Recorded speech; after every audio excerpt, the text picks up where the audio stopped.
Hey everyone, I'm Stephanie. And I'm Sandy. And this is the Italian American Stories podcast.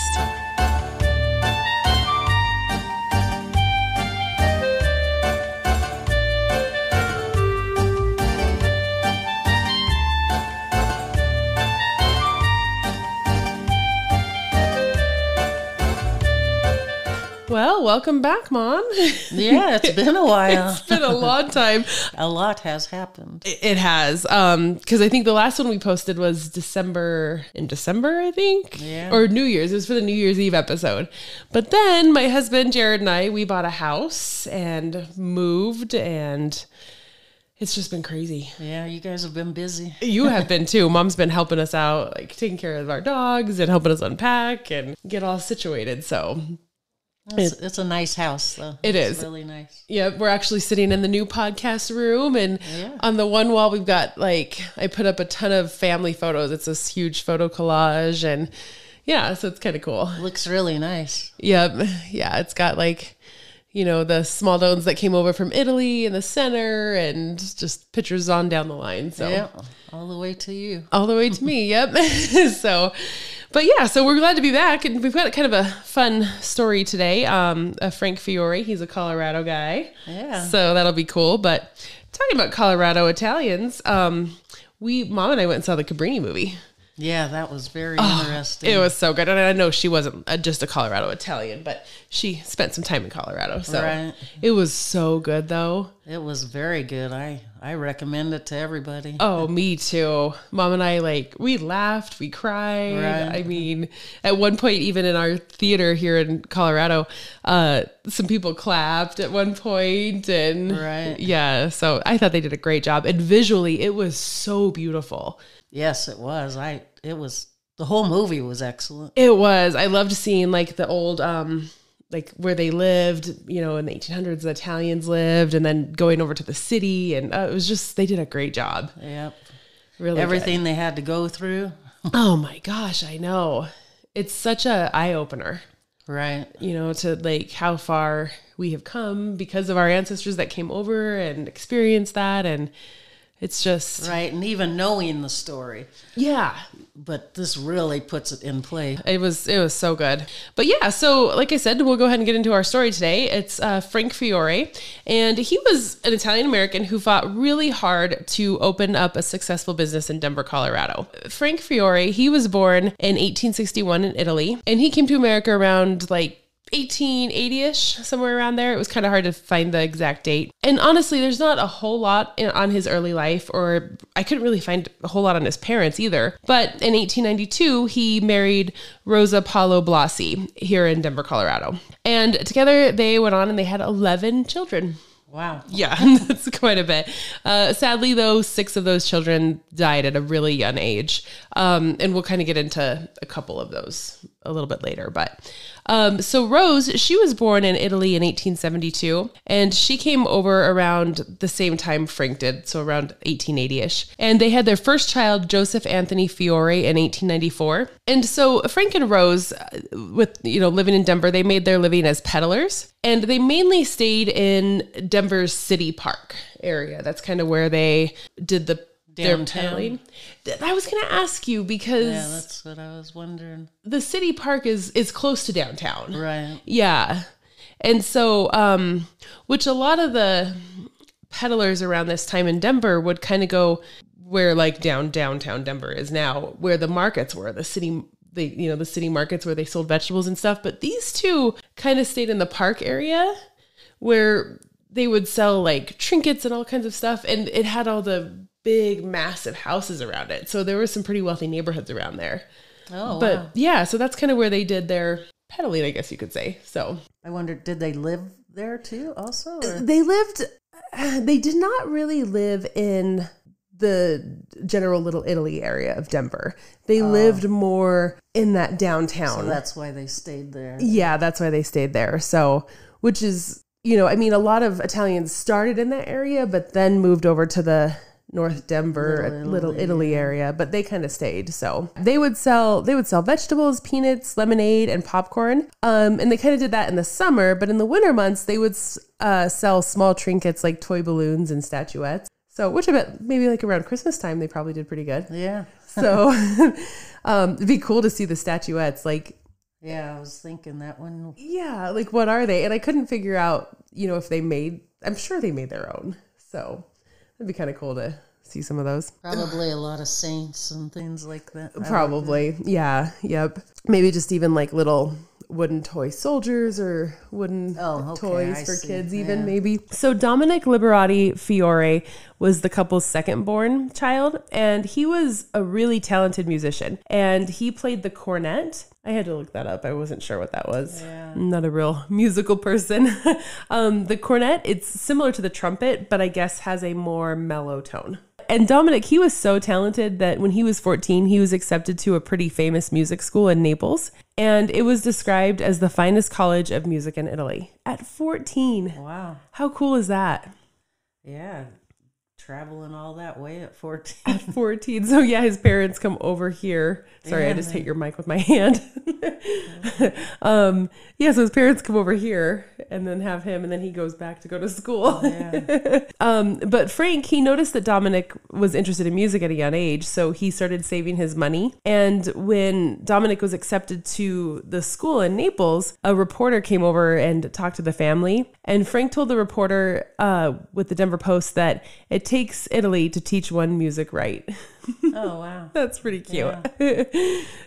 So on September 25th, 1910, Dominic left for Italy, and it was expected that he would be gone for 5 years. Yeah. So by himself at 14. At 14. I wonder if, I'm sure he stayed at the school, but maybe they contacted family. And I had, like I said, I had trouble figuring out where their early life. So even figuring out kind of the region they were from was difficult, but maybe they had family in that region that hopefully Dominic could kind of connect with. So, especially if you're there for 5 years. But in May of 1911, the Denver Post, they followed back up with the family and on Dominic's progress in Italy. And they reported that Dominic, who had heard Italian his whole life because his parents spoke Italian, was now very fluent in Italian and was writing letters home in English and in Italian. So it sounds like he was doing really good. Right, yeah. So their other son, Joseph Anthony Fiori, their firstborn, he also made the paper, and this is going to take us back to 1906, but the YMCA in Denver, they were raising funds to build a new building in Denver, and a lot of local boys in Denver took to the streets to raise funds for the building, and one of those boys was Joseph Anthony. The Rocky Mountain News reported that he collected $34, which is $1,100 today. Wow. So yeah, that's pretty good. Wow, that's amazing. I know, that's really good. And at this time, Joseph, he was actually a newsboy. And so he would sell newspapers in downtown Denver. And, I can just picture this, like the little boy going, extra, extra, read all about it, the big downtown area. So that's how he would raise his money. So he would be downtown selling his papers. And then, when people would come and ask to buy a paper, he would also say, hey, would you like to donate to the YMCA? So I think just being in that setting, he was able to collect a lot of money. Probably got to know a lot of those people too daily. Exactly. And this actually blows me away because one day he was downtown selling his newspaper and someone came up and bought a paper. Joseph says, hey, we're raising funds for YMCA. Somebody handed him $30. So if you think that's like $1,000, that's like $1,000 because $34 is $1,100. So he got the bulk of it from one person. Wow. Must have been a stockbroker. Yeah, exactly. And so Joseph, he told the reporter that he almost fell over dead, but he didn't want to show his, how shocked he was and make the person think twice about donating the money and take it back. But he ended up getting $4 more that day. And so $34 in one day. He was probably, even if somebody handed you $1,000 today, that's right. That would blow you away, But he was really proud of his $34, and he raised the most. So, and actually, Joseph, he would go on about 4 years later after this, and he actually got a job with the mayor's office, and this was Mayor Spear at that time. And so in Denver, there's a Spear Boulevard, and and so that was what it was named after. They're away for Denver. It kind of goes into North Denver too, doesn't it? Yeah, right by Zuni and by North High School. North High School, Kind of ends there. That's true. It kind of does. I just love the big green bridge that you go over. Yeah. That's fair, right? Yeah. But yeah, so at the mayor's office, he was, his job title was an office page, which from what I could gather is almost like a messenger boy. So he would run messages back and forth. And Joseph told the reporter that he likes his job better than any he had ever had, and it beats the selling papers game. And he said, I want to learn things and be a big man sometime. Papa wants me to amount to something when I grow up. How cute is that? So he was 14 when he was working for the mayor's office. Wow. That's pretty good. He's got one in Italy doing music and one working for the mayors. Office. Yeah. But let's start getting into Frank and Rose also, their business dealings, because that's kind of where this story really amps up. And I want to start with a headline that I found. And this was in a paper in 1908, and it said Frank Fiori building his spite wall. So spite, like S-P-I-T-E. And so I'm like, well, that's interesting. Spite wall. What's going on there? So exactly. Something's happening. A feud Yes, exactly. That just screams feud. So Frank and Rose, they owned a home/business that was right next to the Queen City Laundry. And Denver, at one point, it's kind of the Denver's nickname, right? Queen City. I think a long time ago, like when it was first founded, it was the Queen City. Oh, I've never heard that. Yeah, so Denver has been known historically as the Queen City of the Plains and the Queen City of the West because of its important role in the agricultural industry of the High Plains region. So, yeah. Wow, you learned something. Something new. Kind of crazy, huh? Yeah, I've never heard that. Never even heard of a business called that neither, growing up there. Isn't that funny? Yeah. I don't know.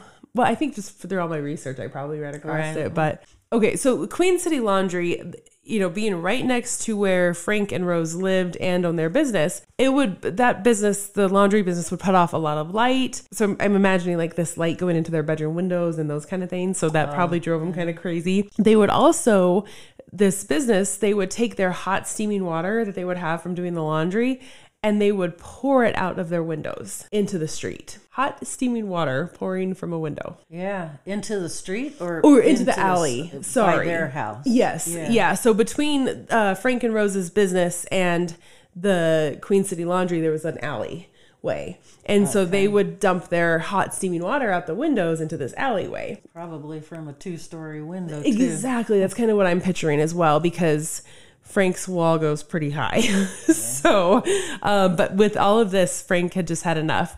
And so he starts building his spite wall, and it was a brick wall. And his plan was to have it be 17 feet tall and 13 inches thick. So 17 feet is just a little bit less than 2 stories. And he wanted it to be 13 inches thick. So a little bit over a foot. I think it, like I said, this was in the alley. So he basically wanted to just build this large wall to separate the two homes. So when they threw their water out, it would just hit their side of the wall and go down. That would block the light. Because in one article that I read, they said that the alleyway was only 2 feet wide. He was basically just splitting it in half and building that wall. But the Queen City Laundry owner did not want the wall up and ended up taking Frank to court. And so Frank was basically just building the wall without, getting a permit for it, going to the city. He was just like, hey, I need this. I'm going to build this. Can't blame him, though. No, I can't either. Especially we'll find out that hot water actually causes a lot of problems for them. But eventually when he, was threatened to go to court, he did go and get his wall approved by the city. That didn't matter to the Queen City Laundry owner. He still took Frank to court. And Frank told the judge that he wasn't building a wall, but it was actually going to be a front porch. So I don't really know how he was, maybe like a wraparound front porch. It goes even into the alley. So I don't know how he was going to convince that. He was never going to come out and look at it. That's true. Yeah, he was probably like, this guy's never going to check it out. But however, as the court hearings went on, it did come out that Frank was in fact building a wall between the two properties. However, fortunately for Frank, the judge agreed with him on the basis of health reasons. So how cool is that? Yeah. Especially, let's think about the Cabrini movie. During this time, Italians, they generally were looked, upon very fondly. But this judge was like, hey, I get it. Let's do that. And Frank's attorney one of the reasons the judge agreed with him was Frank's attorney had obtained a letter from a local doctor who treated Rose when she was injured by the employees of Queen City Laundry pouring the hot steaming water out their window. Oh, wow. I know. So she had to go to the hospital at one point. I don't know the exact kind of injury that she sustained, but I mean, it was obviously some type of burn, hot steaming water coming out. So, and in one paper I read, it said, one newspaper said, quote, "The health of Miss Rose Fiore had been injured by the incessant pouring of steam from the windows of the laundry." I mean, even the newspaper had reported it. So remember, so we're going to stick with this wall here a little bit, but we're going to kind of backtrack. Remember when I said that they had lost some of their children at a really young age? I can't verify this. It was even hard to like figure out death dates in Ancestry, but according to an article in the Denver Post from August of 1908, one of their children actually may have died as a result of this hot water being poured from the window. Wow. I know. So the article said, quote, "A 4-year-old child of the Fiores died a short time ago, reportedly from the same agency, which has jeopardized Miss Fiore's health." So I wonder why the courts didn't come in and stop them from pouring it and build some type of a pipe or something that it goes out of. Exactly. Or say, hey, you have to like take this water and go to the first floor out the door and pour it onto the ground. Like I said, it was basically just a death notice that I found of this kid. But it's around the same time that they're having the trouble with the hot steaming water. That's sad. Isn't that terrible? I mean, a 4-year-old, you've got to think like, because he was 4. Yeah, the kid was 4. Yeah. That hot water. Yeah, why didn't the judge of the law at that point step in and say, hey, instead of doing that, you need to change it and build some sort of a system that so you're not piped out or something. Yes, like Frank shouldn't have to step in at that point and build a wall. I should have stopped that. Yes, exactly. Because I mean, if a child dies and Rose has to go to the hospital, this is not an okay thing. And then the gall of that owner to take Frank to court. Ugh. Like, why do you care if there's a wall there? But anyways, like I said, I can't verify it. I'm kind of just connecting the dots there. So, but yeah, so I kept saying that it was a little boy, but actually I apologize. I think it was a little girl because I found on Ancestry that Frank and Rose had a daughter that passed away in 1908. So yeah, so sad. Oh, it's terrible. Earlier, we talked about how Frank was a peddler and he mainly sold his goods at the entrance to Denver City Park. And he made a pretty good living there. He, like I said, it's kind of a richer neighborhood around there. Right. And I mean, I don't know what it is now as much. Like I know the zoo's really close to there. But at that point, when I was kind of looking through some old historical records, they had some big houses and. Yeah, I remember stuff like that in there. Mm-hmm. Yeah. I would assume there's still. Oh, I'm sure. Especially close to downtown. Right.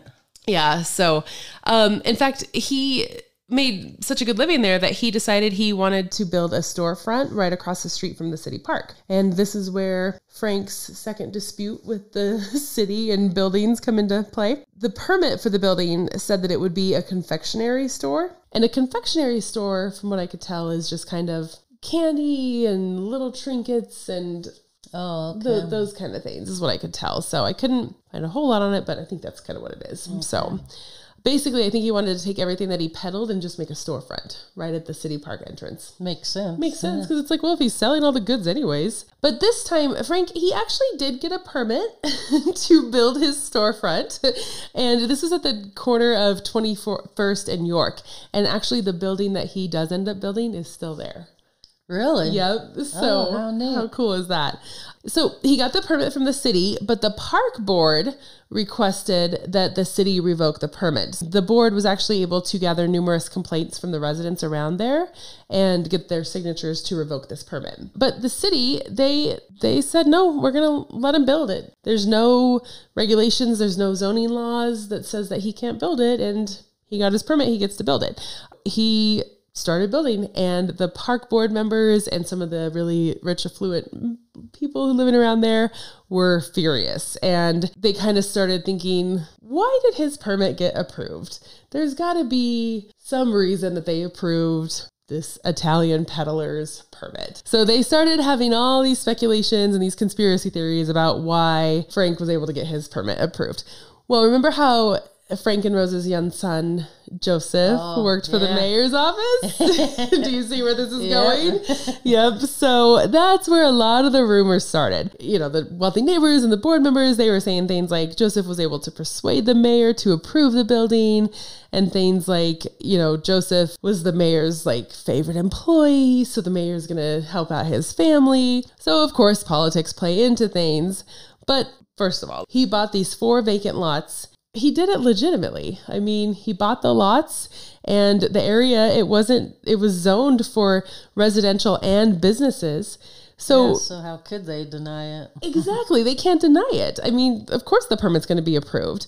Like I said, I just think these were a lot of rich people who maybe were okay with him coming during the day and selling his popcorn and his lemonade, but then going away at night and did not want to see them there every day. So the permit was approved, and the park board said that there was so much money being spent by the city to beautify the park, and that this storefront that he would build would basically be a step backwards. So because Denver, and actually it was Mayor Spear, went through this whole like beautify the city, and he brought in a bunch of trees, and he wanted like the big flowers and all of that kind of stuff. So they were like, hey, city, you're spending all this money, but if you let this guy build this building, it's going to set us back. Right. Ridiculous. And so apparently these accusations kind of got to the mayor, because a month later, Frank's permit was actually revoked. He basically said that it would interfere with the beauty plans of the city and would set a, quote, bad precedent. So I wonder how they can just give it to him and then come back and say no. He's probably invested a lot of money. Exactly. And if he's within the law, that he's in the zone, like all the zoning and regulations say he can, how can you revoke it? Right. So, but in Frank's eyes, he was already approved, and he wasn't going to stop building his store. He was like, I'm doing it anyways. I don't care. And one of my favorite headlines that I ran across for this episode was from the Denver Rocky Mountain News, and it was on August 11th, 1911. And it said, quote, asks court to help him build park peanut stand. And so, you know, I think he sold peanuts and all of that kind of stuff. Right. But it just makes me laugh that, you know, he was asking the court to help him build his peanut stand. It just has like an innocent to it. This peddler, he just wants to make a living and build his business. And he's made enough money from peddling out of a cart to buy 4 lots and build a building. On York, exactly. And so the district court actually ended up hearing the case that Frank brought against the city. So Frank ended up suing the city over this, because he's like, you can't revoke my permit. And basically Frank just wanted to know why he was denied the permit and what he could do about it. By this time, Fiore, he had borrowed about $7,000 to build his store, which is $233,000 in today's money. Wow. So, I mean, like you were just saying a little bit ago, like he's already spent this money and he's got this investment. And so, you know, it makes sense because his permit was approved. So of course he's going to start, you know, getting loans from banks or whoever, and move forward with building the store. And in August of 1911, he was arrested because he was still building his building and fined $25 for building without a permit. And it was interesting how the article worded this. It said, quote, Fiore, who is a small boss in the city machine and has influence with the Italians, started to complete his building. So it's like, I don't know what they're trying to insinuate there. Like, yeah, by boss. Especially by boss, and has an influence. And it's just, I don't know. It's kind of interesting how they worded that. They're trying to demean it and make it look worse than it was. Like where is he getting this money from? Right. You know, those kind of things. So I would hope that maybe they just mean because he owned his own business, but I'm not too sure about that. So Frank, in the district court, he didn't get anywhere. They said, nope, sorry, you're still not going to be able to build this building. And so he swore that he would take the case to the highest courts he could. And Rose, she even filed a petition in demanding that the city building inspector and other officials be restrained from interfering or coming near the construction site. And in mid-September, they actually overcame a pretty big hurdle in the courts when a judge demanding that the building inspector reissue the permit for Frank's building. And this judge said that the city restrictions didn't apply to Frank's building. So he had to go through like the district court. He ultimately ends up going to the Supreme Court, Colorado Supreme Court. But of course, the park board, they end up appealing this judge's ruling that he can continue building. And that is what sent this case to the Colorado State Supreme Court. So the Rocky Mountain News reported that the case was very important to the entire city because it could set a precedent on where storefronts could surround all parks. Which is fine. Like if if they want to change the laws and the zoning and the regulations, but you have to do it the right way. And if Frank had his permit, before all this, that's just grandfathered in. Exactly. He gets to build it. And so that's kind of what they did was they started drafting a bill to change all of this, all of these regulations. The case continued forward and it went to the Colorado Supreme Court and they actually sided with Frank and he was able to build his store. Nice. Yeah. So the poor guy, he had to go through like, I don't know what. So like just a regular court, I guess. I don't know. 4 hurdles. 4 hurdles. And then the district court and then another one and then the Colorado Supreme Court. And then paying a lawyer too. Oh, I know. Can you imagine? Mm-hmm. Like he's already got all of these loans out to build his building. But the Denver Rocky Mountain News reported it as a peanut stand instead of a storefront. So it's that's what I meant by they were trying to get everybody to be on the bad side. Oh yeah, we can't allow that. Exactly. It's going to look horrible. It's going to be this like little dinky peanut stand. And this building that he builds, it's really pretty. It's like red. It's red and white now. I don't know if it was then, and it's got like the arches above the doors and it's a beautiful building. So, but regardless of how people wanted to portray it in the papers, they proceeded with the store and they actually ended up running a successful business for quite a few years out of there. And it was so big that they ended up living there. So, I mean, he bought 4 lots. Right. So, and now it's apartment buildings that people, and well, it's funny because on the bottom level, there's stores now. There's like a salon, some little like trinket boutique kind of store. So there's still storefronts there today, which makes me laugh. Yeah, that's good. And then above it, there's apartments. Yeah. And so those lots back then were big, I'm sure. Oh, now they've downsized everything. But. Exactly. Yeah, you even look at like neighborhoods, like with houses, their lots are smaller. So, but yeah, so they ran their business and like I said, they lived there too. Their children lived there. And in 1918, sadly, this poor family, their son Louis, he passed away at the age of 12. I'm not really sure from what, but again, they lost another child so young. That happened a lot back then. It did. So much that. Well, and a lot of it happened when children were infants and younger, but 12, it's like I don't know what happened and I couldn't find anything. So it's just that's strange. That kind of stuff drives me crazy too when I'm like there has to be something out there about what happened. A 12-year-old died, But the family, they continued thriving and doing really well running their business. And so Frank, he actually ended up, having his storefront business, but he ended up running and operating some pretty famous oyster restaurants in the Denver area too. Wow. So yeah, he just kind of got into a few like different types of businesses. So, and a couple of his boys, Rocco and Joseph, they were actually boxers in the Denver area in their younger years. So, oh, that's neat. Yeah, so that's kind of cool. There's a lot of like newspaper articles on that. So Joseph is the musician. Dominic was the musician. Oh, okay. Yep. And Joseph was the firstborn. Yeah. So, but sadly on October 14th, 1924, Frank passed away at the age of 63. He caught pneumonia. It said double pneumonia. So I don't know what that was. And he passed away at St. Joseph's Hospital. Yeah. Grandpa's only hospital. Yep. That was the only hospital that Mom's dad and my grandpa, my papa would go to. He'd only go to St. Joseph's. And his obituary, so not grandpa's, but Frank's obituary said that he was a member of the Knights of Columbus and the Woodmen of the World. Frank's funeral, it was described as, quote, one of the most elaborate Italian funerals of the year. Wow. And I guess the funeral, it had a 15-piece band and was held at his home. Oh, nice. On York Street, yeah.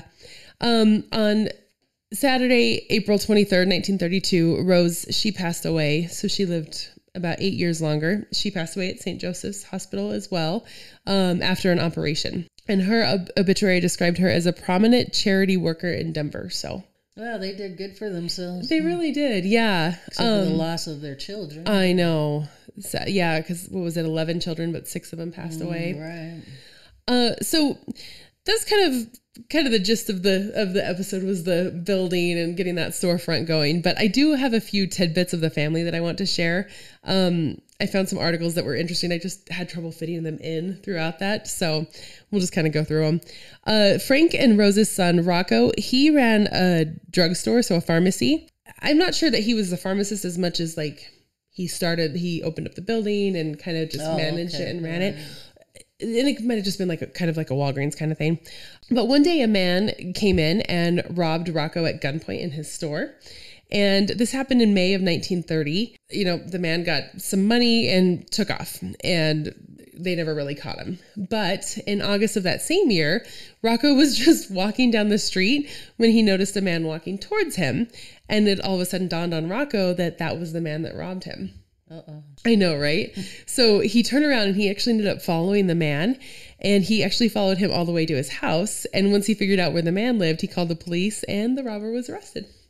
Oh, good for him. I know. I thought it was going to go to where he took a matter in his own hands. Right. Well, yeah, because I think, wasn't he one of the boxers too? So he might have been like, you're going down.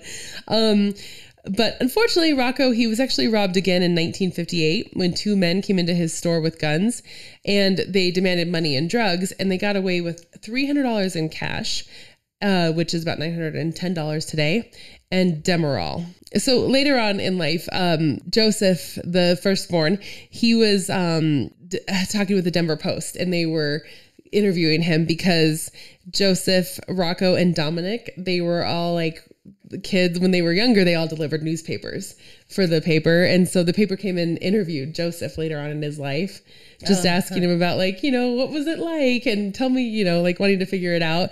And Joseph actually ended up sharing photos of him, Rocco, and Dominic delivering newspapers as kids. Oh, that's nice. And I'll put that on the Instagram page. And then this Rocco, he had a lot of interesting things happen to him. Okay, so Rocco and his wife and their son, they lived in an apartment building where it wasn't the apartment that, his dad built, but just an apartment building. And one day Rocco's son, he went to put the trash in the incinerator. I guess that was something you did back then. I don't know. And so his son sadly didn't know that there was a little black Cocker Spaniel puppy in the trash. Uh-oh. And so, he put the trash in, closed it, turned on the incinerator. I don't really know how these trash... They burned it. Okay. All right. Like the incinerator in Grandma's backyard. Oh, I don't remember that. Where was that? It's back in the corner. Yeah. Catty corner type. So she had it was red brick with the planter on it. You know how she had the clothesline? Was it on the other end of the clothesline? Mm-hmm. Oh, I do remember that. Yeah. Mm-hmm. How cool is that? Yeah, that's what they used to do. And so you just go pull, well, I mean, it's not cool for the environment, but like you just go put your trash and burn it. Yeah. Oh, wow. How crazy. It builds up. It's just like a big old fireplace. I wonder if it's still in her yard. Yeah, that would be neat. That would be really cool. I can't imagine somebody taking it out. I mean, why would you? Mm-hmm. Yeah. Did you ever burn trash in it? Did you guys? No, it was kind of past that time. Yeah. So Rocco's son, he puts the trash in there, turns on the incinerator, and didn't know that the puppy was in there. But he heard the puppy and went and got his mom, and then a few people came, opened up the incinerator, and figured out that this puppy was in there. And this infuriated the city of Denver. Not Rocco's son's part, but they wanted to know who put that puppy in the incinerator. Because somebody purposely put the puppy in there. And so it was this huge manhunt throughout the city to find whoever put this puppy in there. They interviewed Rocco's son and the wife. And Rocco was actually, his son was really upset about it, which of course, I mean, you don't mean to do that. But they did end up catching the guy, so... They did? Yeah. Wow. Isn't that crazy? But yeah, just infuriated the city. Going back to Joseph, the firstborn, he actually ended up, Joseph, he actually ended up later on in life working for the mail room in the city jail. Part of his job was to, sort the mail, but also go through the letters that were coming in and out because they want to see, right. These inmates conspiring to do anything. And he actually ended up finding, letters that laid out like an escaped jail attempt.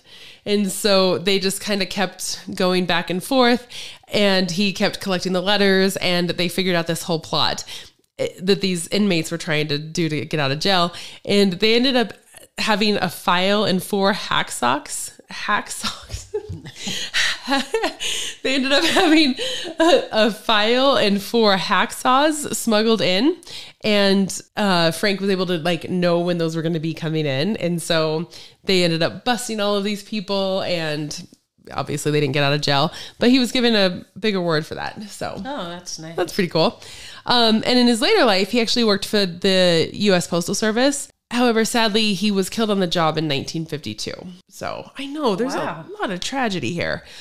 He was driving his mail truck when he had a collision with another driver, and he was thrown from his car. Weirdly, his car was still moving and ran him over. I don't know how that worked. I don't know if he went through the windshield and the momentum was still going. I don't know, and ran him over. But yeah, he's only 58 years old. So, wow. And I didn't really mean to end on this on a sad note because, you know, Frank Fiori, he did have a successful business life and all of that, but just wanted to add those tidbits in. And regardless, it's a pretty impressive and strong Italian-American family. It was, yeah. That's a good story. Yeah. So, but we're glad to be back and sharing stories with everybody. And next week, we're going to have Kitty Genovese. Yeah, I'm looking forward to that one. Me too. I try to find just the unknown stories of Italian Americans, you know, like Frank Fiore. There might be a few people in Denver that know him, but Kitty Genovese is more well known, but I think it's a really important story to tell. So yeah. You do good research. You find some good stories. Well, thank you. Yeah, it's best part is trying to find those stories. So, all right. Well, we hope you enjoyed listening to the story of Frank Fiore, and we hope you come back to listen to more stories about Italian Americans. See you next time. See you next time.